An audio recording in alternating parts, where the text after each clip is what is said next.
Okay, so here we are. It's getting seared pretty well. I just turned the heat down a little bit. This thing gets like ridiculous hot.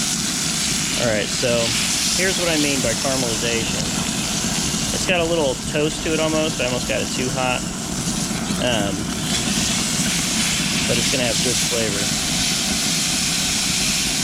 But that right there, you want that. You want that good color on there. And then we're going to put this back in this pan down here and then finish roasting it, like I said, to about 135-ish, and it's going to carry over. Which carry over means once you pull the meat out of the oven, it's still going to cook. So even if it's at 135, it's going to cook, you know, 5 to 7 degrees more than what you already see on there.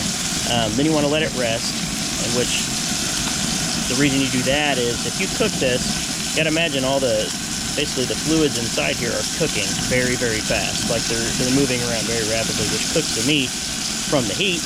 And if you cut into this while it's still very, very hot, that juice that's moving around very rapidly in there is just going to spill out everywhere.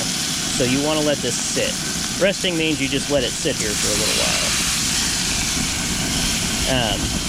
And then that'll keep all the juices kind of inside. You'll see that if you've ever cut a piece of meat open, or a pork loin or a chicken after it's been roasted, it'll just spew juice all over the place. We don't want that.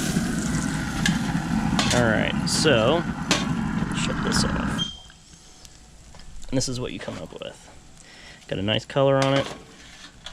Nice color on both sides. This side, actually I think the fat rendered off that side, so I'll probably finish it on this side.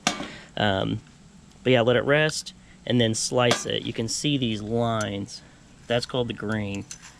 We want to slice it against that, so you want to make a T. So if the meat goes this way with the grain, you want to cut this way, and that's where you get tender. If you cut with the grain, it's going to be super chewy.